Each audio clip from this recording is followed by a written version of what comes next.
Okay, looks all right. Cooperative Legacy Project interview number 25, January 19th, 2006. We're visiting with Gary French, manager of the Sioux Valley Cooperative Oil Company at Watertown, South Dakota. Gary, where and when were you born? I was born in 1944 in Huron, South Dakota. Okay. And where was your family were living in Huron? Where were they originally from? Well, I grew up on a farm northwest of Huron in the Benella area. Okay. And I attended school at Benella and graduated from Benella High School. Mm-hmm. So, I grew up on the farm there in that area. Okay, and you had brothers and sisters? Yeah, I had 3 brothers and a sister. So. Okay, what were their names? Well, my brother next to me, his name was Ron. Then next was Jim and Roger, and then lastly was my sister Kathy. Okay, okay. What was your dad's name? My dad was Leslie. Okay, okay. Can you want to talk about him a little bit? Well, yeah, it's. I remember back on the farm. You know, my father was back in those days. You know, the machinery certainly is not what it is today, and I remember helping out with the chores and milking cows and doing field work and those types of things, and I enjoyed growing up on the farm, and especially enjoyed the field work part of it, I guess. Mm-hmm. Mm-hmm. So. How about your mother? What was her name? My mother's name was Dorothy, Mm-hmm. and she was a wonderful mother. You know, again, back in those days, there was some tough times, and my folks done an excellent job of raising 5 children off of the land back in those days, and a lot of good memories from those. Mm-hmm. When you were young, did you want to farm? Did that appeal to you at all, or did you think about doing something else? It appealed to me, but I guess again back in those days, it seemed, as I look back on it, that I don't know, the opportunities was always there for, even back then, for young people to get started into farming. And I know that, you know, we talk about it today, that it's awful hard for young people to get started, but it wasn't easy back then either.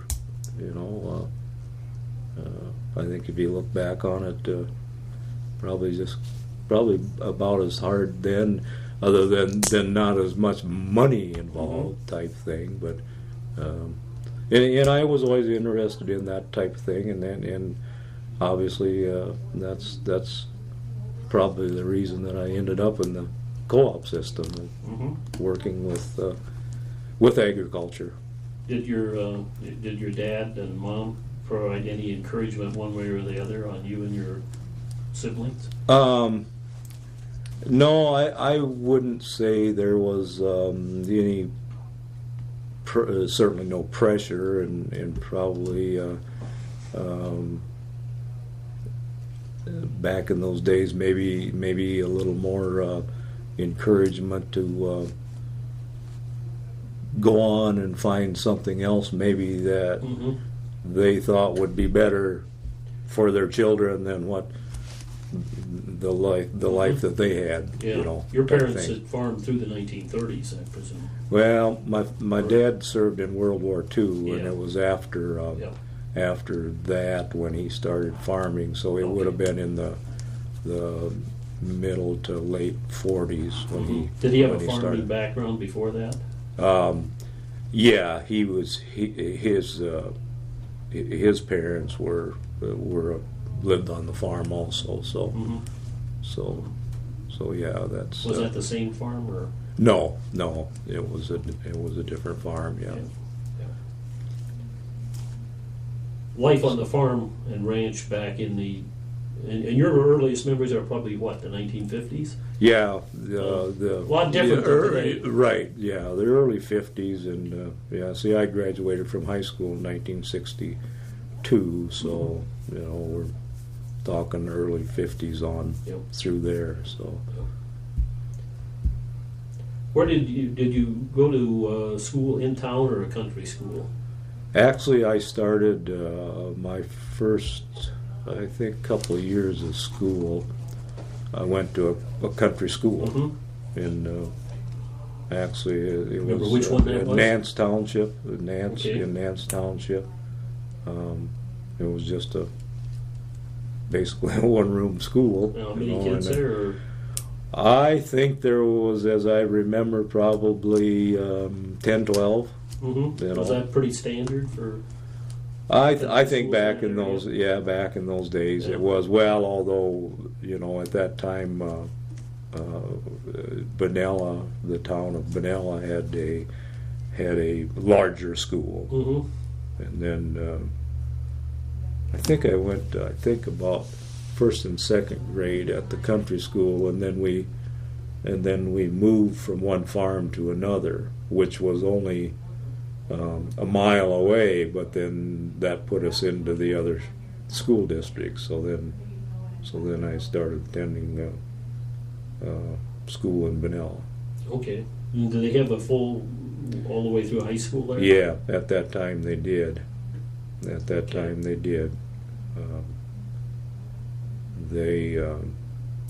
I'm trying to think. I think the last. And my wife graduated from high school there also, and she was the last class that graduated, and that was in 1964. So. Okay. How big were those classes? Well, in my class, I believe there was 7 of us. In Mhm. her class, I think there was 5 or something like that. So. What did you think of the education that was available in those days? Do you think it was pretty good, or obviously you couldn't offer as much as the bigger schools could, but No, but I think it was. I think we got a good education. You know, we got they concentrated on the reading, writing, and arithmetic Mhm. type thing, and Mhm. and I think that served us well over the years. Mhm. Obviously, these people my age have been challenged a little bit in these last several years with the computer age and that Yeah. type of thing. But I think basically, as I look back, why we got a good education. and maybe not challenged Yeah. any more than people who went to bigger schools who are the same age. No, I don't think so. I don't think so. I think we had as good education in those days as some of them in the bigger schools. Although there was probably more offerings in the bigger schools, but again, like I say, we ended up with what we needed, I believe. Mm-hmm. Mm-hmm. What did you do after school? Did you? I after school I had a summer job with the at that time ASCS. My first year out of high school, I had a summer job where I went around and mowed the government bin sites at that time. And my intentions was to do that in the summer and then go to college, and it ended up that I didn't quite have the finances, so I actually worked for the ASC for that next year, and then the next summer, and then I did attend Huron College for Well, I ended up attending about 1.5 years is what I did. Mm-hmm. Mm-hmm. So, and then after that,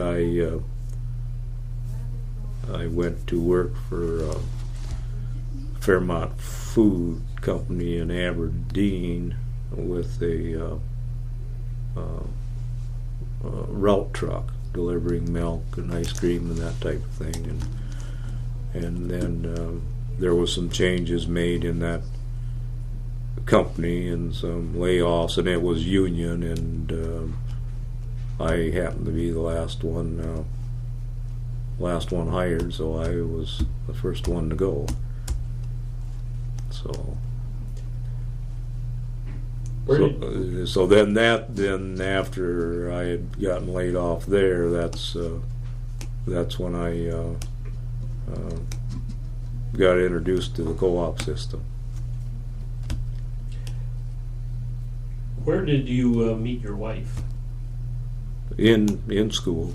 Okay. Yeah, way back in Benella? way back in Benella. In Benella, okay. In Benella. All right. We'd known each other since grade school. So. Okay, and when did you get married? We got married in 1964. Okay, and So. you didn't. Well, we should probably mention her name here. Donna. Donna. Donna is my wife's name. Yes. And of course, coming up to 1964, well, you already talked a little bit about after that, so I'm presuming that you didn't get drafted. No, I did not. I did not get drafted.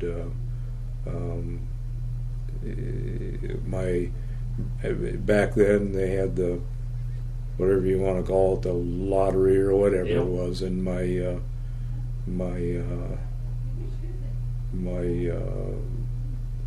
name got pretty close, but it never did.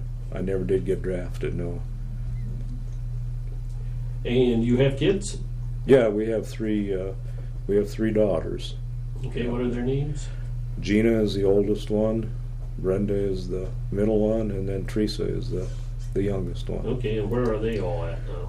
Well, the oldest one lives in the Twin Cities, in St. Paul, Maplewood.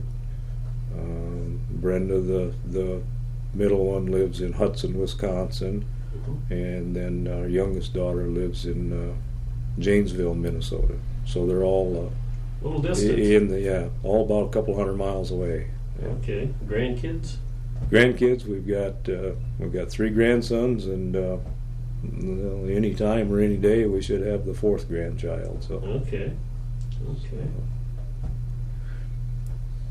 And I'm presuming from the locations that their families are probably not involved in farming, or are they? No, they're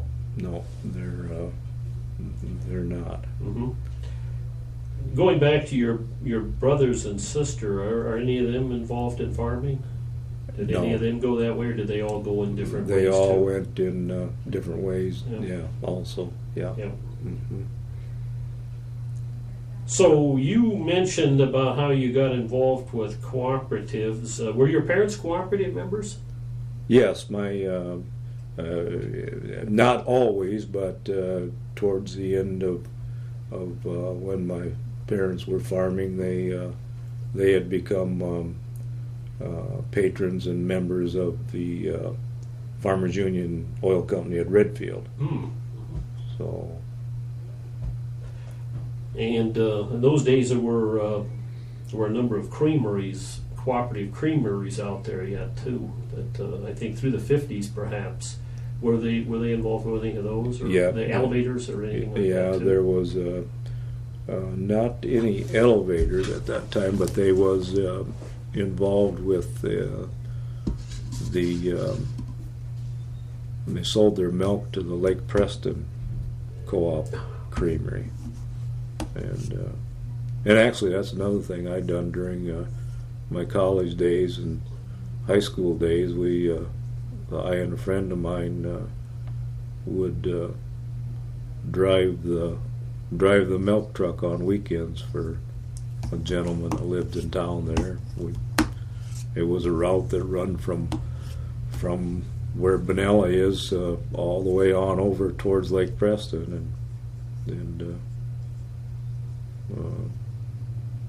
that wasn't bulk milk. That was in the cans. Mm-hmm. That was in the cans. The old creamery cans. Yeah, about the old creamery cans. So, Yeah. so we generally we would usually run that route like on weekends, Saturday mornings and Sunday mornings. And so, People would collect the cream during the week, and then Yeah. you'd pick it up on yeah, once a week. yeah, it was whole milk. that Whole we- milk. that Oh, we well, picked up, you were picking up whole milk. Yeah, Okay. yeah, but it was still back.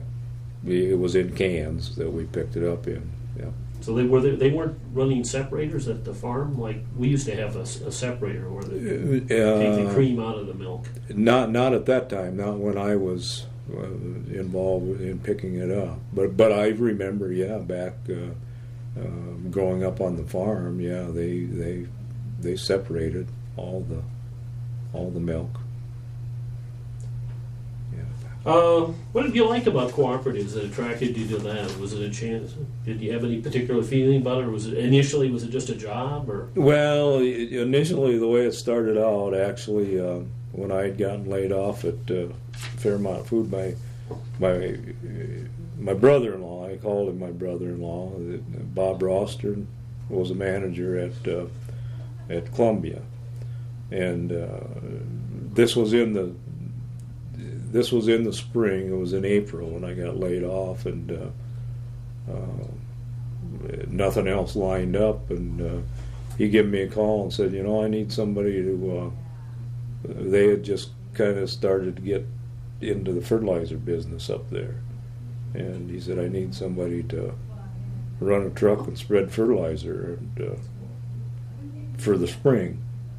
So I said, well, I don't have anything else going. I guess I can give that a shot, and like I say, that was supposed to be a couple month job, and here it is.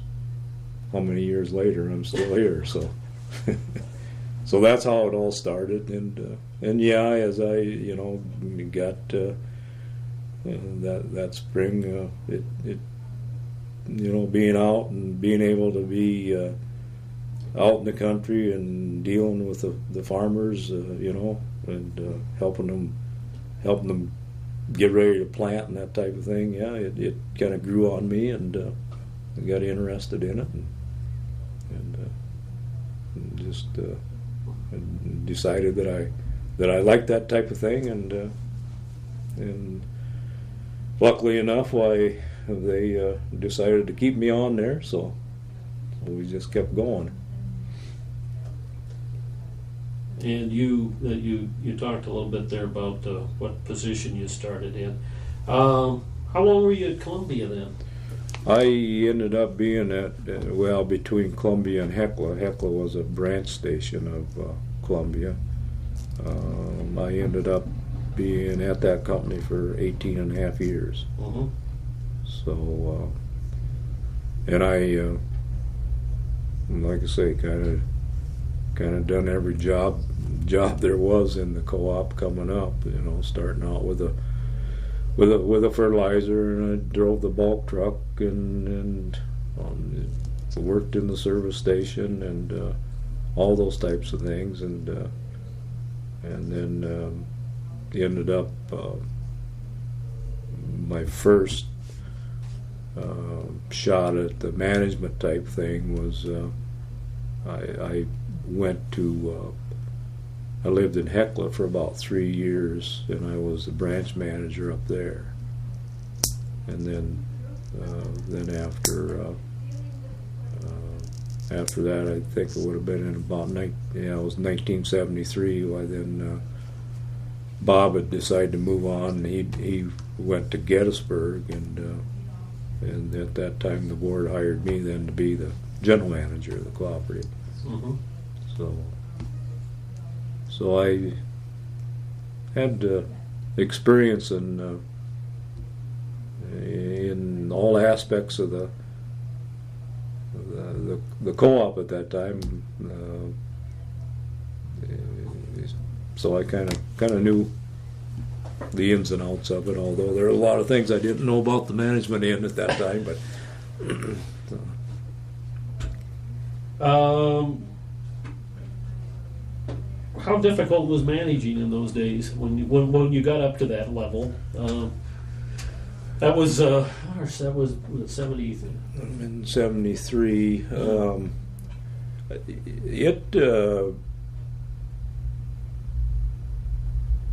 Probably it was simpler than it obviously is this day and age, but there was challenges back then too. I know wasn't too long after I become general manager there that we run into the oil embargo thing, and I can remember scrambling one spring to try and keep fuel in the tanks for our patrons, and actually had to and the only time in my career that I bought any fuel other than from Farmers Union Central Exchange or Cenex, but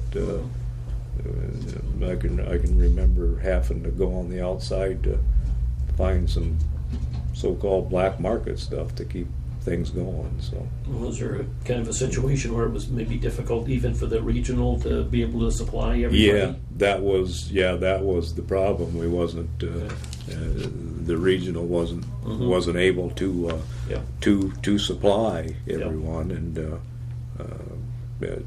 no fault of the regional really, but that was just the case, and I know Dean talked about his frustrations with that a little bit. Yeah. With having to deal with co-ops and not be able to get everything to them that they needed. Yeah. And we went through the same thing.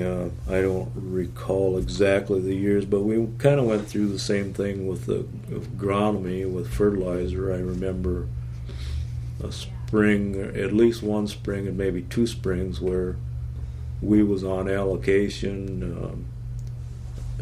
It could only supposedly buy so much, so we had allocated or set up allocations to each and every one of our patrons based on what they'd purchased the year before, and that was challenging, not being able to supply and sell your patrons the products that they wanted and that they would take. Mm-hmm. So those were challenging times, but yeah. Now you managed you were at Columbia until when? I was in Columbia until 1984. Okay. In the summer or the fall of 1984, I took the general manager's job at Dual County Farmers Union in Toronto. And at that time they had stations at several locations. Yeah, at that time they had stations. The office was in Toronto, and then they had a station in Clear Lake, and one in Brant, one in Gary, and also one in Astoria at that time. So, and at that time, I was kind of I was what's the word I'm looking for? Well, I was proud to be able to go down there, because at that time Dual County Farmers Union was the biggest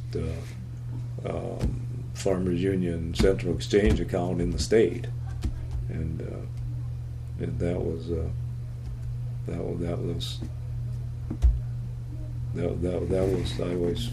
always felt pretty proud of the idea that I was there, and we had some good years there. Mm-hmm. Mm-hmm. We had some challenging times there. We had about the time I got there is kind of when wasn't long after that the land values kind of went the wrong way, and a lot of the patrons were ended up being financially strapped because of land values going down and that type of thing, and we went through a period of time where there was a lot of bankruptcies and such in the area. And what would you say, if you were looking at the sort of problems that as a co-op manager you have to watch out for to not get into a difficult financial situation? What are those? Would you say? Well, the main thing is to keep your accounts receivable current. I mean, and that's one of the things that happened in Dual County. The accounts kind of got away from the company, and it was a tough situation for a while. But I remember telling the board that because we had, as I remember right, there was one year I think that we ended up writing off about $750,000 in accounts receivable, and I remember telling the board, somebody's done a heck of a job because this company's in good enough shape, so that we can survive it. Yeah. But I said, we can't survive another one. So, and so that spring after that happened, why we was kind of the first ones in the area to we went strictly cash on fertilizer and chemical sales, and that was challenging for a couple. The patrons had years. a hard time probably with that change. They did, and obviously it kind of upset their financing and things too. But it was a situation where, in order to protect the company and the people's stock and those types of things, that change had to be made, and it was made, and within a couple of years it was pretty well accepted, and I don't think you could probably go to any agronomy places around the country now and do anything other but pretty much pay for your product up front. Mm-hmm. Of course, you look back to the 1930s, the cash sales was one of the principles for co-ops, and otherwise they wouldn't have made it then. No, that's right. And it was, and the thing that got some co-ops in trouble was, trying to be more things to people than they really should have been. I mean, maybe there was a point in time where we thought maybe we needed to be bankers or something too, and we really didn't belong in that business, So. Looking back, I remember the hardware aspect of co-op service to patrons got to be kind of a thorny issue about where the service was going to come from and how it was going to be done. Yeah, I can remember times, at both Columbia and in Dual County and Toronto, where it just become necessary to discontinue some of those lines because we had the Kmarts and those types of companies coming to the community surrounding us, and basically we didn't have the volume in the hardware line to compete, and that was a frustrating time for co-op patrons too, because they'd been used to being able to come into the smaller town co-op store and pick up a bolt or whatever they might need, So. When did you move from Dual County up here? I come up here in the summer of 1998. So it'll be this summer will be 8 years I've been up here now. So Okay. During the time that, well, looking back over the years, you've had a chance to work with a lot of different folks. You want to talk about some of them? You mentioned Bob Roster, a co-op guy for a long time, manager. yeah, Bob was manager for a number of years, and taught me a lot about the management end and the workings of the co-op. Some of the other people that come to mind is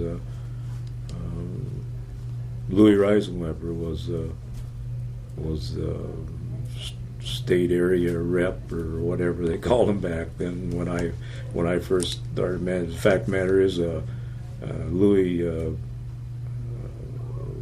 give I and a couple other guys a ride to Minneapolis when we went to management school. So Louis was around and helped a lot. Dean Rasmussen, of course. Dean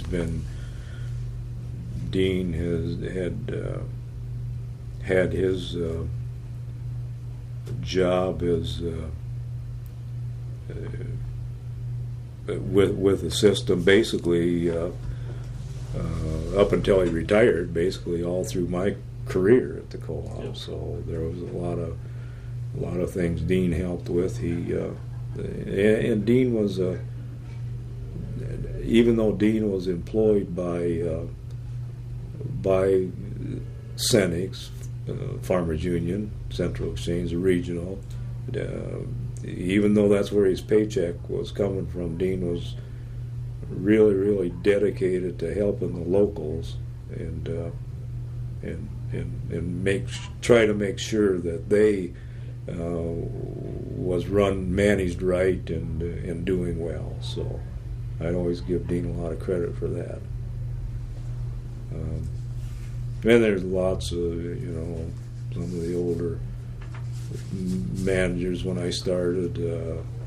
Bob Garner of Bowdle was somewhat of an influence, and Ed Weber at Pierpont for years.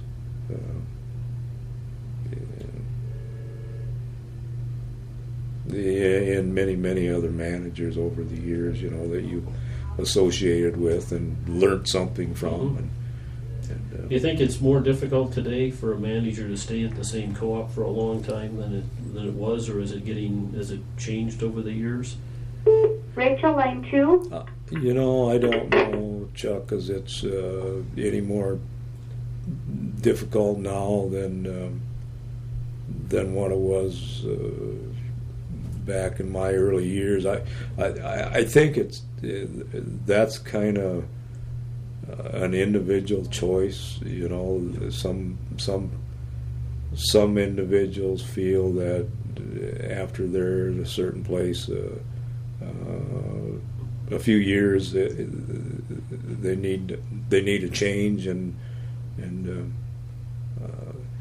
I guess I never ever looked at it in the number of years I was at someplace. Mm-hmm. I just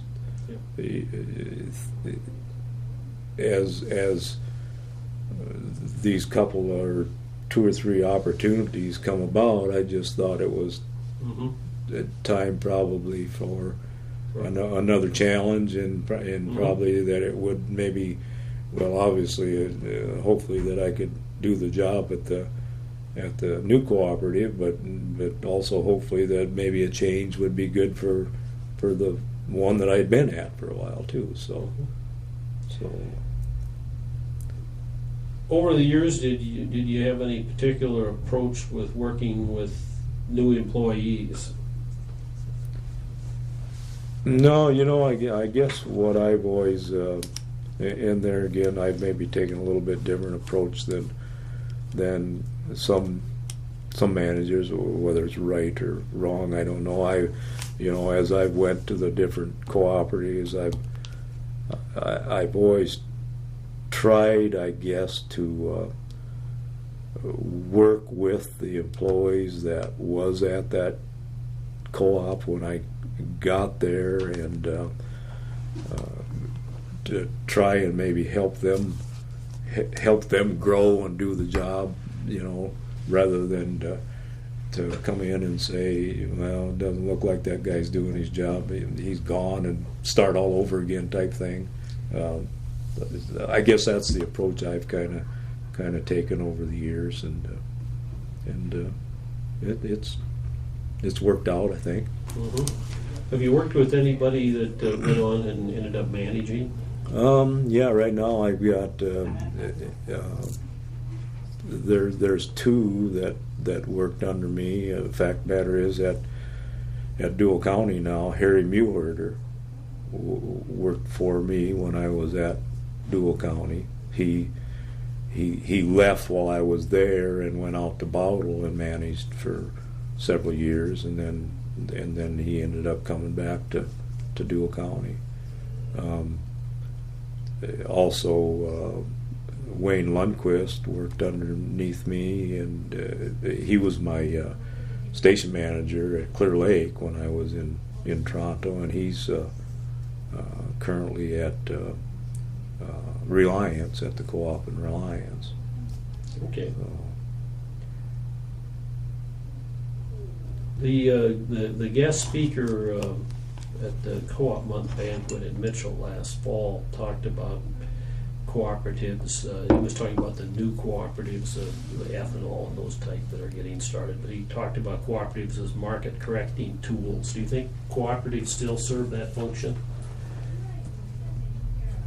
Balancing things out from the private businesses and giving a little bit more advantage to the producers. I think there's still I think there's still some value in that thought. I don't believe probably it's as much, and especially on the supply side, making sure the supplies was there. I don't think it's as much nowadays as it was, in the early days when these cooperatives was started. But I still believe that that co-ops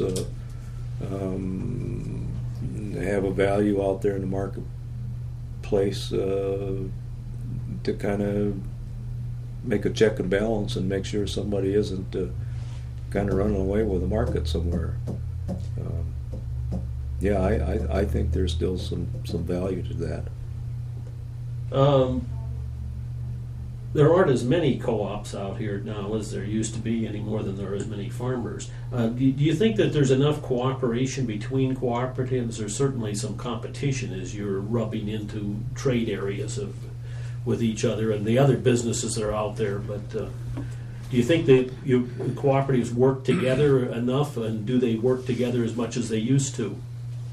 Well, I think, and I guess I can basically only speak from my experience in this area, and I do know some other areas too. But yeah, there's some there's cooperation between area cooperatives, which is good, and I think we have to keep looking at those types of things, so that we can make our operations as efficient as we can. But having said that, there's still because there's other cooperatives around, it creates competition. I mean, we're competitors. We try to work together, but we're still competitors. And I think you put those two things together, and I think that's a win for our patrons. And I foresee in the future that there's going to be some more changes in the landscape, being whether it's mergers or acquisitions or whatever it might be. I think there's a lot of that's over, it's done, but there's still some probably to be done. Mhm. Yeah. You were you here when the co-op merged with the other? There was a double circle Community co-op here in oil, town. yes, I was. How Yeah. did that proceed? Because I think there had been some hard feelings between some of the patrons between those two co-ops. Yeah, that's a interesting. That was an interesting story. Actually, what happened is the way Sioux Valley Co-op got started was a spin-off from Community Oil. There was patrons that was upset. There were Community Oil patrons that were upset because, and mainly the problem was that the co-op was not buying from a regional. And so a group of those patrons got together and basically formed Sioux Valley Co-op with the intentions that Farmers Union Central Exchange was going to be their supplier, and that's where the product was going to come from.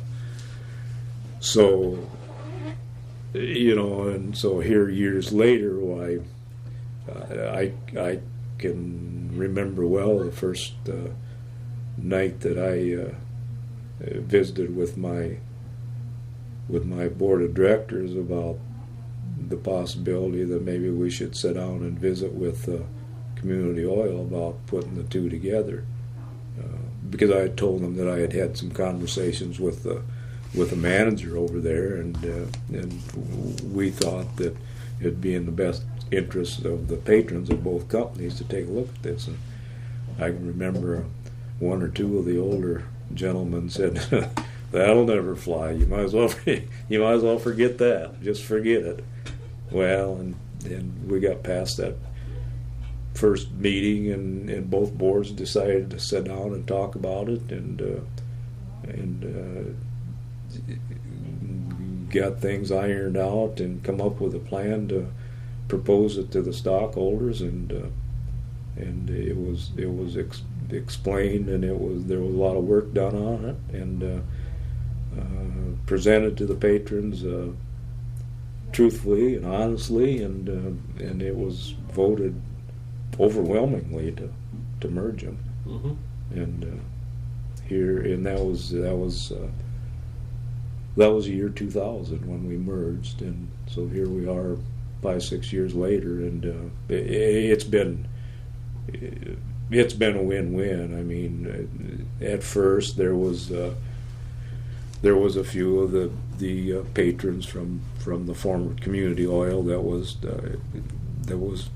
not happy about the deal, but I'd say within a year or two, all of that it just went away, and it's worked fantastic. So, Mm-hmm.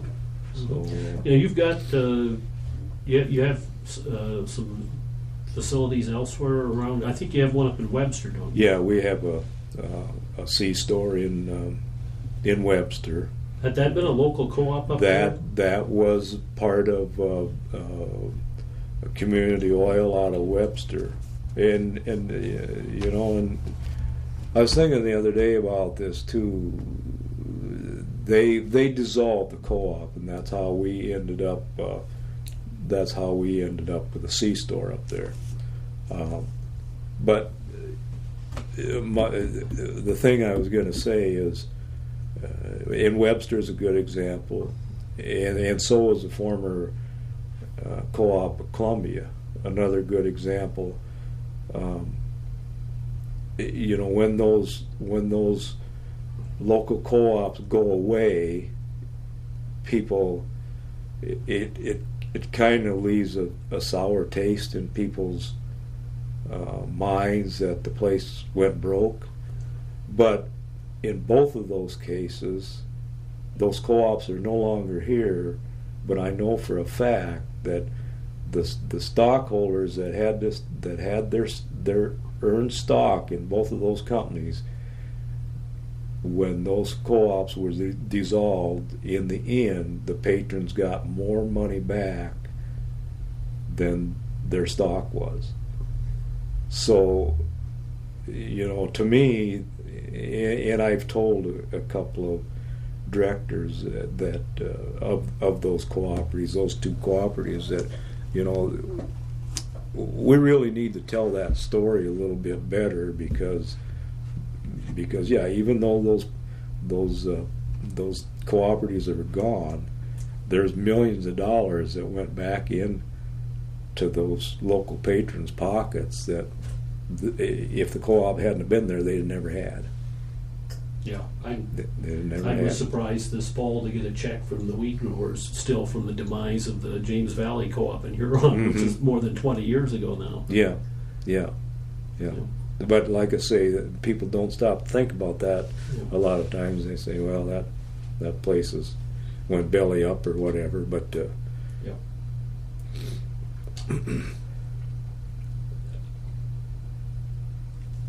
how about your work with, well, initially it was the Cenex Managers Association. You were involved in that for quite a long time, and now I think it's just a Co-op Managers Association, if I'm not wrong. Yeah, that's correct.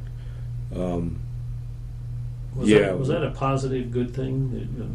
Did the co-ops work together a little bit that way? Yeah, back when there was more cooperatives in the state, why at one time we had 3 different associations, managers associations. We had what we called the southeast area, the northeast, and then West River, and we in there again, when there was more cooperatives and there was more people involved, we all had like monthly meetings, and because there was enough people, just about every one of those monthly meetings, we would have representatives from the regional come out and visit with us about different things that was taking place, and it was a good organization to keep us updated and kind of tied in with the trends and that type of thing. But over the years, and basically all the Northeast and the Southeast and the West River Association have basically dissolved, because there isn't enough of us out here anymore that it's economically feasible, for instance, for someone to fly out from St. Paul to talk to a couple people, Mm-hmm. So that's one change that's happened over the years because of mergers and You still have the manager-director meetings, but it's statewide then? Yeah. The past several years we've right now what we're doing is we're basically having 2 statewide meetings a year. We have one in the spring that's strictly the managers update meeting. We have agronomy people and petroleum people come in and update us on things and visit about other pertinent topics. And then in the fall we've combined our what used to be our annual statewide managers meeting. We've combined that with the Association of Co-ops meeting, and which has worked well. So it's just sign of the times, I guess. I think I understand all the organizations are kind of having the same challenges, as there's less companies and less people out there. So you've also been involved with the Association of Co-ops, and been like J.D. Lind was in that position for a long time. Yeah, and, J.D. Lind and Brenda Foreman now. Brenda, and that's been a great organization for cooperatives. They've done many things over the years, as far as watching, as has Farmers Union, as far as legislation, and I think they've worked pretty closely together, watching out for the co-op's interests. So that's been a great organization and a great help to all the cooperatives over the years.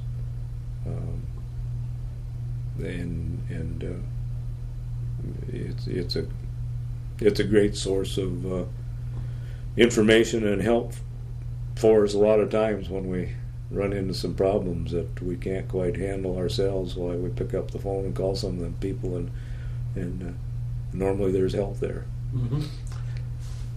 How important do you think cooperative education is? It's one of the principles of co-ops. I think that's very important, but there again, that's such a challenging thing nowadays. I know we try our best, and although we haven't had anybody there for a while, Senex has an annual thing ahead of their annual meeting where they invite young producers and such in, and it's tremendously important, I think, to try and keep something going as far as co-op education. The challenge that's there nowadays is that the younger people that are out on the farm, out tending the land, their spouses, and maybe even the husband himself has another job off the farm to help with the finances, and it's just very, very difficult to get those people to they just can't get away to go to attend these types of things, and that's a challenging part. So I don't know. Yeah, I know they've tried to put together, on occasion even had to cancel something that they had tried to put together out here as far as a young producer get-together. Yeah. Mm-hmm. Mm-hmm.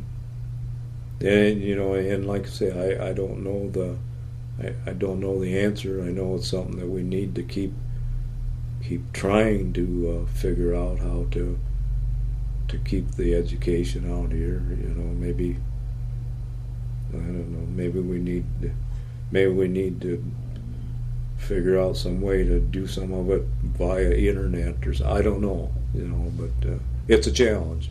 Mm-hmm. Do you think that today's co-op members, and I guess both of these questions kind of fit together, do they know enough about the history of their own organizations, and is the co-op loyalty there that may have existed in past years? I think as far as loyalty, I think that varies by areas. Probably most areas we say or we think the loyalty isn't as great as it used to be, and that's probably true.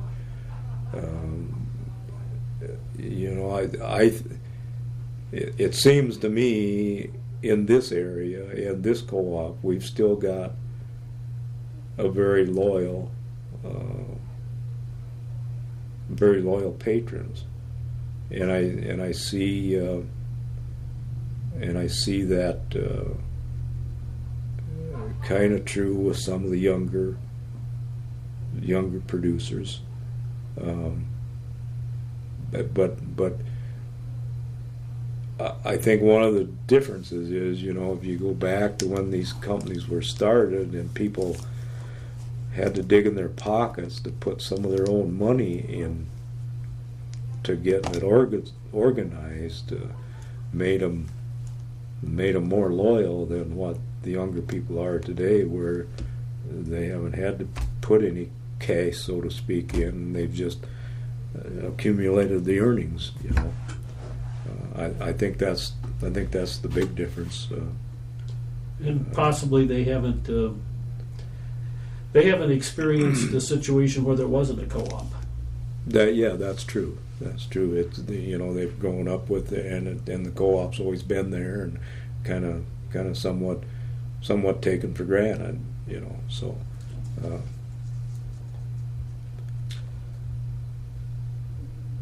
One issue that I interviewed a manager here a couple of weeks ago, and a manager of one of the smaller co-ops, And he expressed some concern, and I imagine here it depends on where you're at, but about the what is known as regionalization as opposed to local co-ops merging. And his concern was with regard to the competition that he was facing from a regionalized co-op that was bordering him on like 2 or 3 sides, and he felt like that they were not necessarily as supportive of the local co-op there as perhaps they used to be when they didn't directly own the co-ops that were competing with him. He feels like he's competing with his supplier. Well, and I think actually that's the truth. I mean, there's might as well call a spade a spade. In those situations, they are competing with their supply, and we do have some on our fringe areas too. Not like a lot of areas, and it does become kind of a challenge to keep your loyalty to your regional supplier when they, on the other hand, are in some cases your next door competitor. So it's a challenge, yeah. There's that issue, and the bigger issue that bothers me is that the more regionalizations there are out here, the less local control there is. And I can't say too much about it because I haven't been involved in any of the regional ones, but they tell me they still have advisory boards and this type of thing, but still they're advisory boards, but I'm not so sure I'm pretty sure they don't have the control that the local board has in a local co-op. Mm-hmm. So, to me, that's challenging, and I'm not sure that I agree with what's going on there.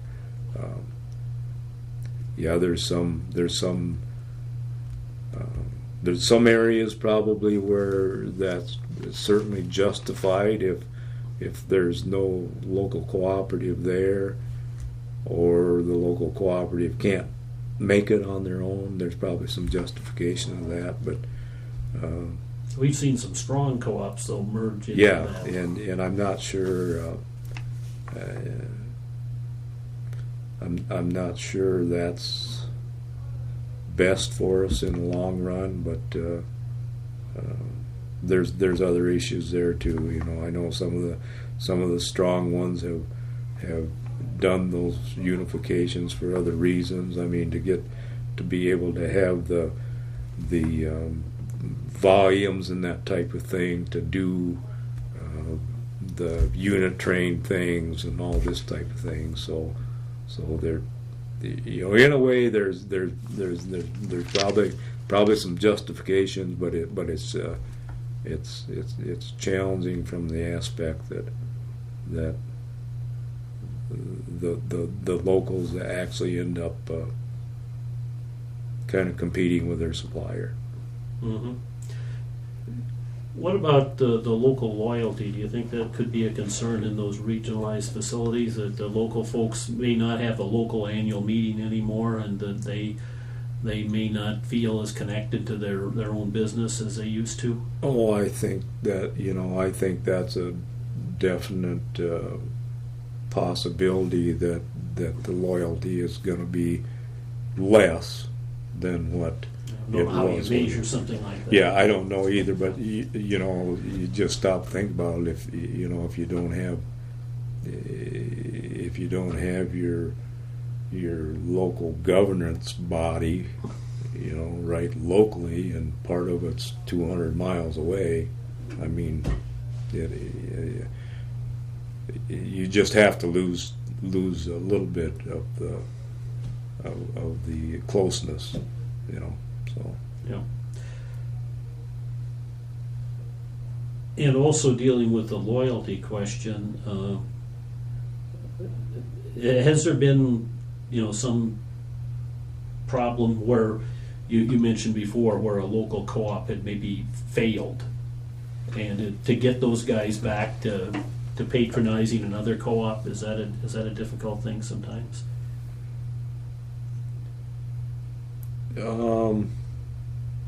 Particularly if they thought they lost some money, because sometimes we hear from those kind of folks. Oh,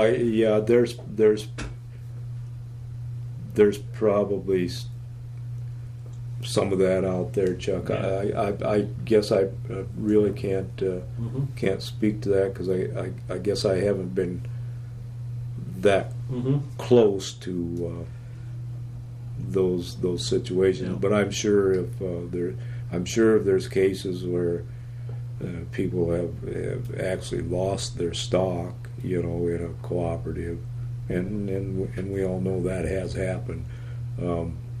It probably would be tough for some of them patrons to continue to support a co-op. Mm-hmm. Mm-hmm.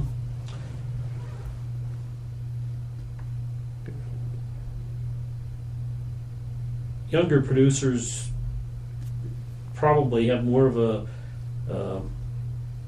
difficult time thinking long term than they used to. I know that John Skaggy, who was former South Dakota Farmers Union president and managed at Dual County for a long time, used to like to recite a poem about an old guy who thought about the future and took time to help prepare for that, even though he wasn't going to be there all the time himself. And I wonder whether people today think as much about that as perhaps some of their forefathers did.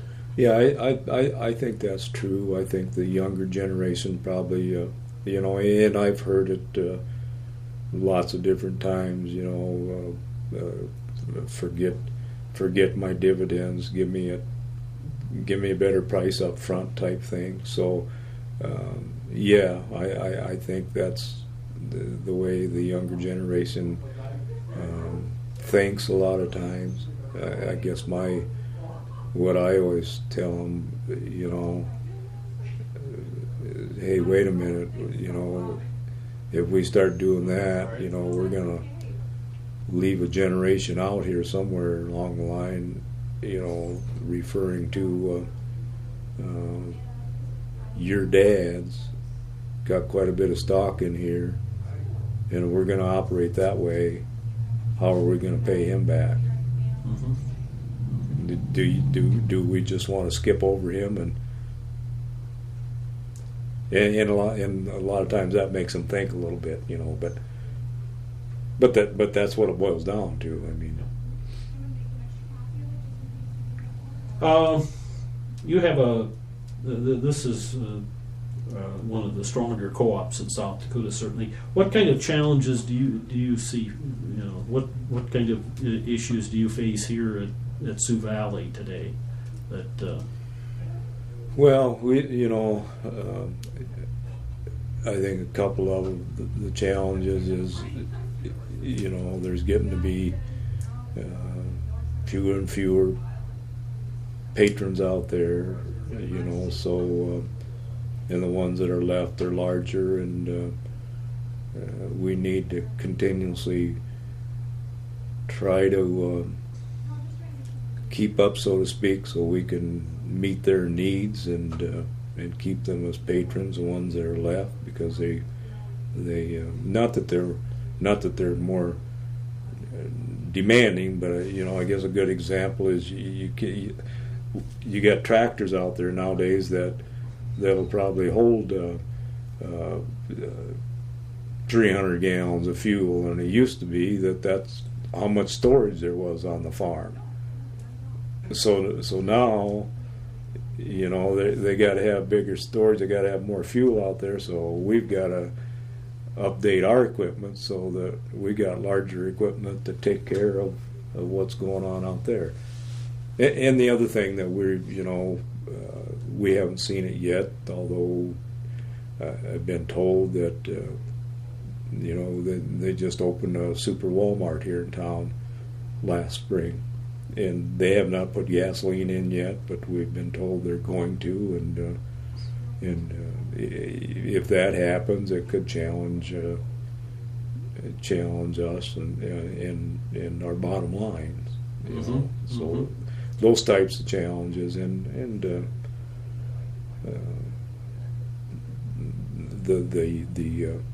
the people challenge.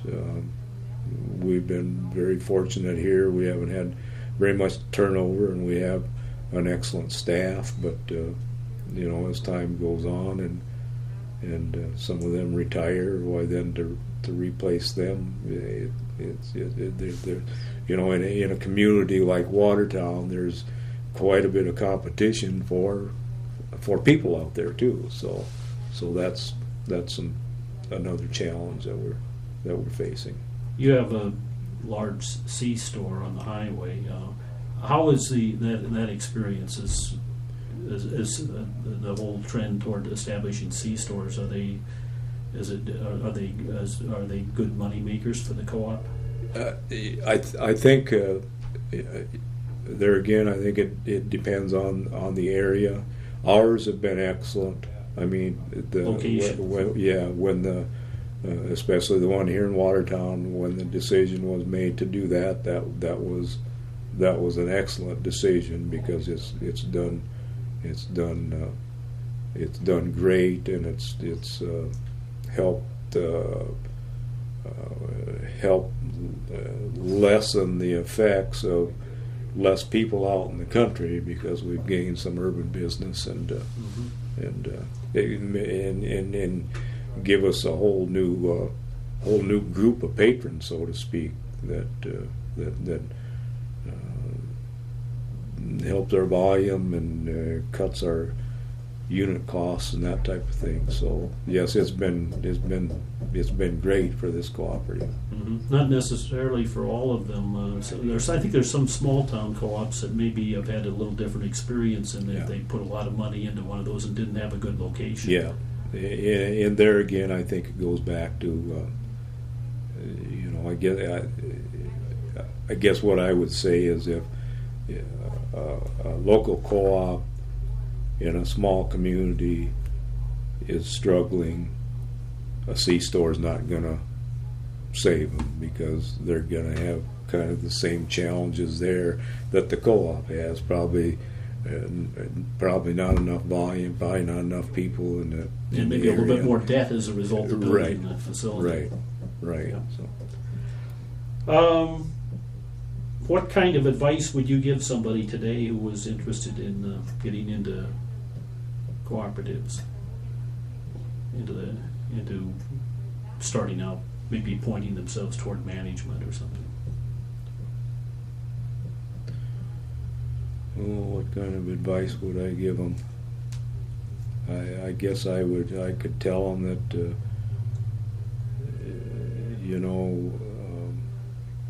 that the co-op system's been very good for me. It's been, at times obviously challenging, but very rewarding. And I think if someone wants to kind of keep tied somewhat to the ag industry, why it's a great fit, and I think there's, as time goes, the cooperative system is going to change, and it's not going to be what it is today 10 years from now, or probably 5 years from now, but I think there's a great future for cooperatives, and I think there's somebody that's really interested in that type of thing can do well and have a great career. There's one other question that I wanted to ask, and I think I missed it because I've written at the bottom of the page here. There's been some discussion as a result of the hurricane and whatever else that went on last fall, about shortages this spring in supply. Have you seen any indication of that with regard to fertilizer or fuel? The information we keep receiving keeps talking about those possibilities that there could be. I'm not real familiar with agronomy, but on the petroleum side, there seems to be the thoughts out there that there's some serious possibilities of some supply interruptions. And There's a pricing problem too with result, because all of us who are heating with natural gas know how much it's gone up this winter. Yeah, and I you know, I don't know if it's going to continue to go up, but I don't believe that we're going to see the prices that we used to anymore. And as far as the supply and the petroleum end, I think it's a couple things that has the industry a little bit nervous, and one of them obviously is back to the storms, and some of those refineries are still not up. And the other thing that's going to become an issue, they believe, is that come spring or here in the next couple of months, many of these refineries have got to do their turnarounds, their maintenance, and some of them because of the storm put those off that was supposed to have been done last fall, and they can't put them off any longer. So those are the two things that are really worrying people. Then the world supply thing too, you know, and that, I don't think that's ever going to go away. Mm-hmm. I mean, there's going to be somebody fighting over this or that, probably forever. I don't know. Finally, are you optimistic or pessimistic about the future, or somewhere in between?